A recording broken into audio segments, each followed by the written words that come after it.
factions of the USP and the faction of the National Alliance want to table this draft motion.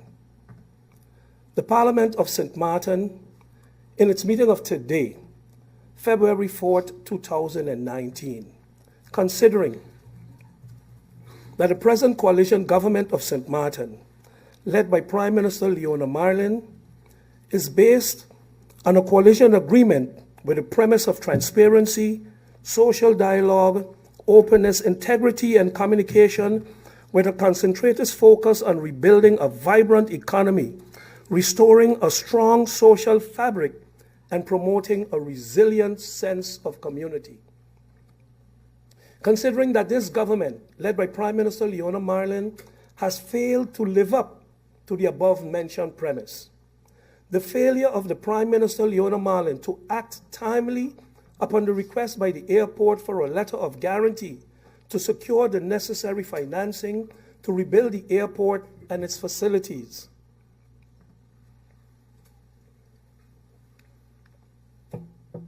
Considering that this failure to act has pressured the airport and the government to entertain discussions and conditions for financing, which under normal circumstances would not have been entertained. Considering that the Prime Minister Leona Marlin lacks in transparency, openness, and integrity, which is evident from the fact that the Prime Minister provides information to Parliament primarily when called to Parliament during meetings requested by opposition parties. Considering that the Prime Minister Leona Marlin's ability to lead her cabinet in focusing on rebuilding a vibrant economy is in question when the airport is not given the timely attention when such is requested. That the Prime Minister Leona Marlin has shown no evidence of results of restoring a strong social fabric and promoting a resilient sense of community. That Prime Minister Leona Marlin's approach to kingdom relations does not echo the sentiments and positions taken by her own coalition and could further threaten the autonomous position of St. Martin in the Dutch kingdom. Considering that more than a year after the destruction by Hurricane Irma, not a roof has been repaired with the Dutch recovery funds, so stated by the Dutch General Audit Chamber. Ruim een jaar na de verwoestende orkaan Irma is op St. Maarten met het Nederlandse geld voor de wederopbouw nog geen dak op het eiland hersteld. Dat schrijft de Nederlandse Algemene Rekenkamer. Shared concerns by coalition partner Westcott Williams, as reflected in the headline in today's daily paper of a press release issued by the President of Parliament, Westcott Williams. And it says, time to objectively evaluate World Bank program and bottlenecks. Establishes that Prime Minister Leona Marlin has failed to lead her cabinet and by extension St. Martin to execute the very same Marlin, objectives. I hope you're finalizing your last word. Your time is actually up. Two sentences. To execute the very same objectives that form the premise of this coalition government. Resolves that Prime Minister Leona Marlin no longer enjoys the confidence of the Parliament of St. Martin and seeks her immediate discharge as Prime Minister and Minister of General Affairs and goes over to the order of the day. The draft motion is signed by 7 members of Parliament. I thank you, Madam Chair. Thank you, MP William Marlin. We have arrived at the end of the list of speakers for this round of the meeting. As I had indicated before we got to the second round, and it was not that I predicted anything, but rather one of the members actually indicated that he would prefer this meeting not to continue until he receives the answers to his questions. The Member of Parliament, MP Richardson, subsequently indicated that he retracts the questions as posed. That retraction would have to be done in writing, and it would have to retract the letter going out to the Prime Minister under UV 172, in which the questions were put forward to the government of St. Martin to be answered. Of course, it would have been ideal if we could have received more of those answers, albeit, as I stated in the introduction, that these written questions took the course of written questions to which the government ministers are called to answer in writing. In addition to that, we have MP Peterson with his questions in the second round. We have, I just want to recall for the listening public, we received one motion in the first part of this meeting. We have received another one that will be copied to all members, and I hereby adjourn this meeting until Thursday afternoon at 3 p.m. Meeting adjourned.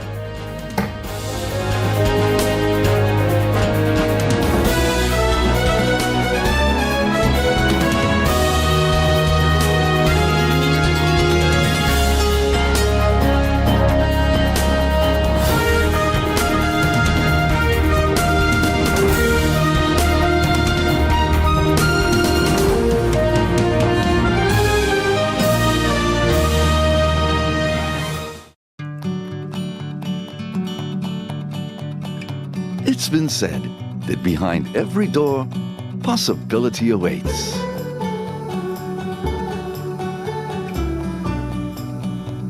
How much possibility depends on which door you open first.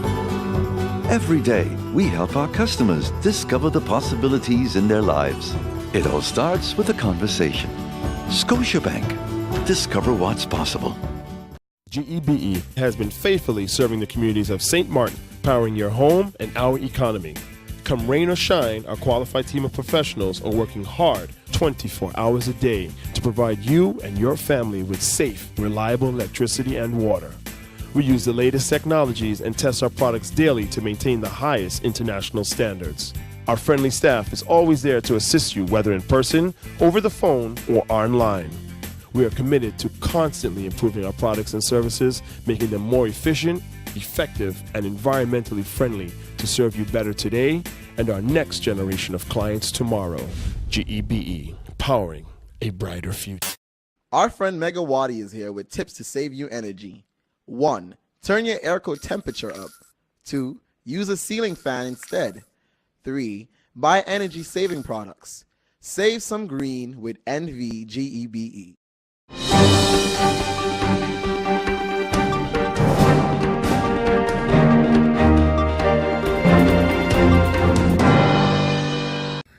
I sat back a couple of weeks ago and I look at my Facebook page and I saw Michael Jordan walking the streets of Phillipsburg and up by the harbor. I drove to Simpson Bay and I saw Abramovich playing on the airport. I saw Denzel Washington all over Facebook coming into this country, moving back and forth. These are multi-millionaires, billionaires coming into this country with their Rolex watches and their Bulgaris and millions of dollars worth of all types of things. I would like to know if this law would affect this industry that we are trying to protect and keep, seeing that we have lost some of it. You know, would that be affected? Because again, that's the business that we are in. Tourism. That's the business that we are in. I hear stories, when I was young, I would hear the stories of the rich coming into La Samana and enjoying this island because of the freedoms we have on this island. Coming to Mullet Bay, you know, enjoying what this island was all about, because in comparison to many other islands, they didn't have this type of freedoms. So you know, who does it affect? Local individuals? Only individuals such as the rich, the mega rich, those in the industry of the yachting business who deals with these individuals and may receive a gift for the nice work that they have done or the treatment, and they probably got a nice Rolex watch or something, because I have heard of those stories also. You know, so I may be ignorant to the fact of what it's all about, but I would like to know. I would seriously like to know who will be affected by this law, because again, it was made mention that a lot of laws came into this country. And it came into the country, it must get done now, in that disguise. And we went and we approved, and today we see the effects of it. We see where one is being perceived to be involved in this, he's locked up, and houses searched, and possessions are taken away and auctioned off, even before he has his day in court. And then, when he's found not guilty, has to still go back to court now to fight and get back the things that was, I mean, I don't understand it. I really don't understand it. To me, as far as I listening to my colleagues, this law seems to be dangerous to the economy and the business that we are in, which is tourism, to me. So I would really like to know who will be affected and how is this going to benefit St. Martin? What's in it for us? What's the benefit for us? Because like what my colleague, Mr. Meyer, said, we are not even part of the 100 or 200 economy in the world. Not even. You know, so why such a rush? Or maybe not a rush, but what's the necessity? 20,000, 25,000. I mean, I really don't get it. So I would like to know.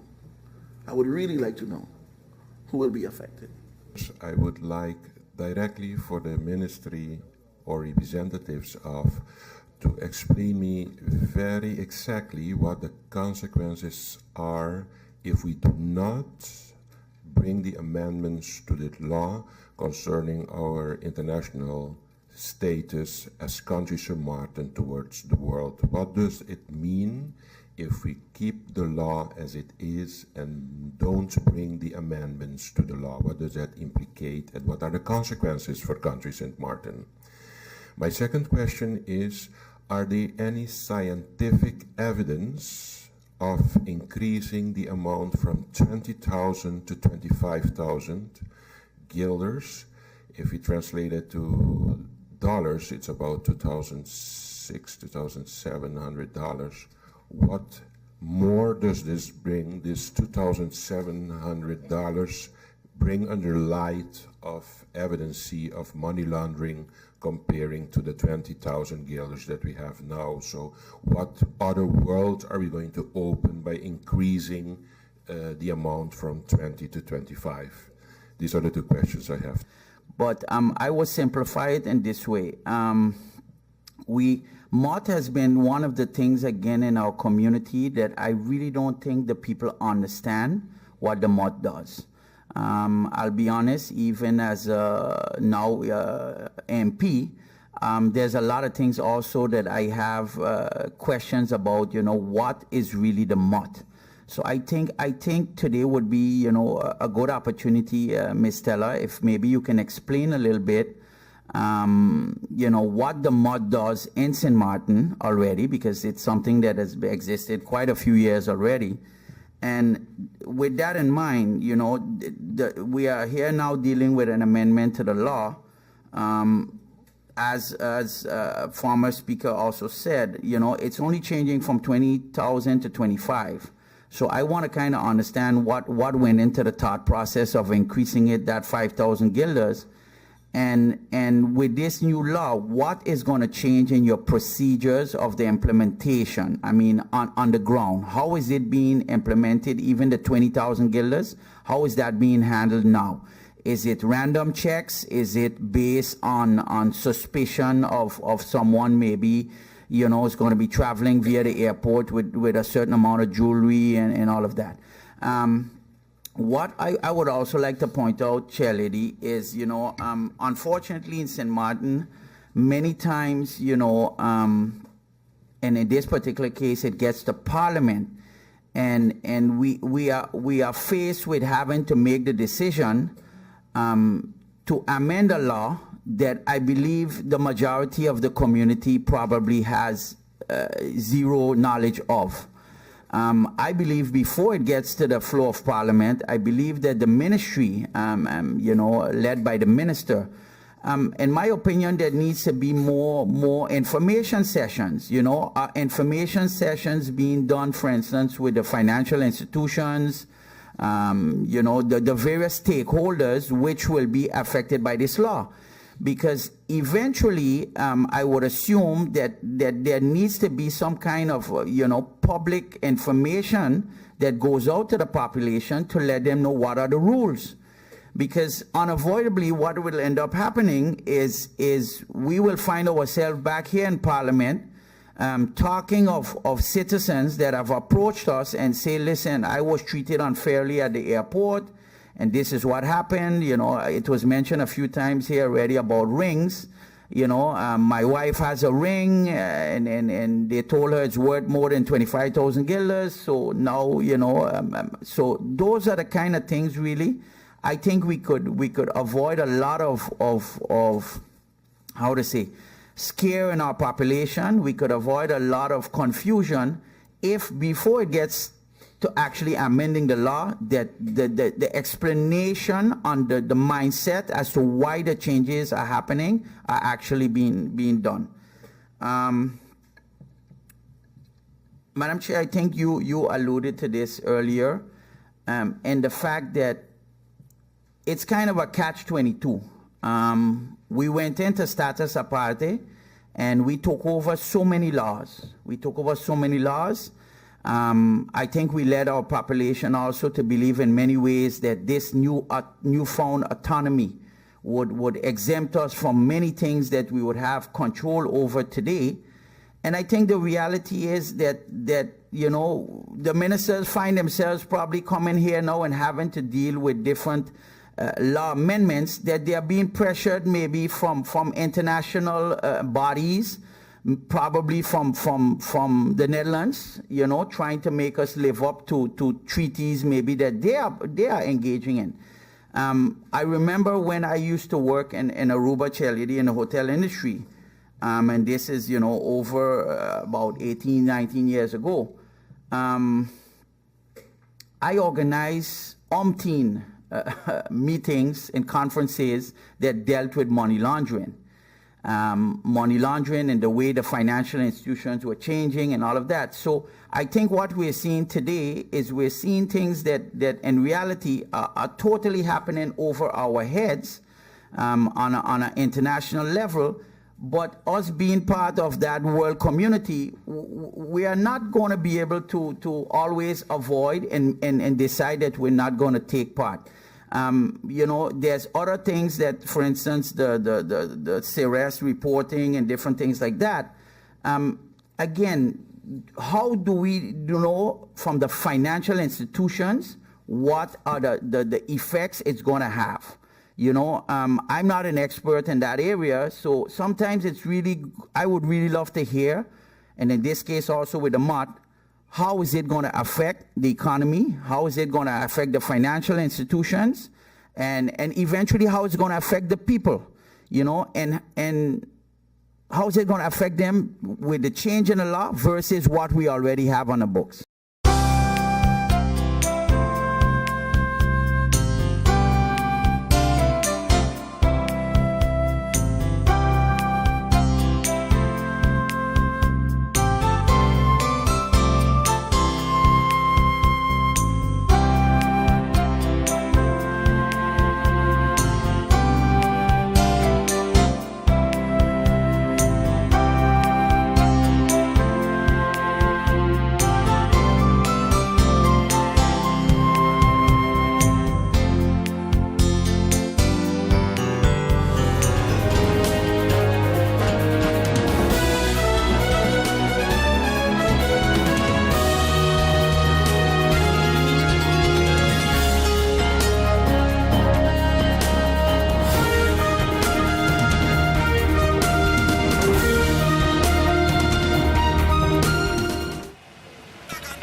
Hey, man. How you doing? You busy? I hear, just paying some bills, taking care of business, you know what it is?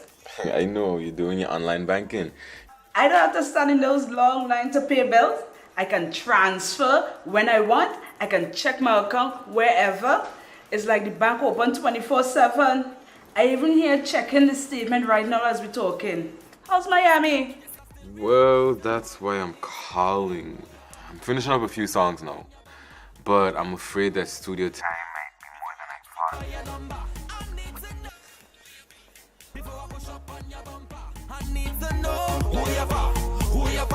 thought. And I was wondering if I could get some help with some funds, and I could pay you back as soon as I get back to St. Martin. Let me check my account. How much you need? I think 500 should be enough. I can transfer it to you while online. Direct from me to you. No problem. Great. Thank you so much, Ma. I'll get online with Viv now. Alright, darling. You know who you're for? I need to know who you're for. Contact WIB today for your complete personal online banking experience. Available for all mobile devices. The Windward Islands Bank, now your online banking partner in progress.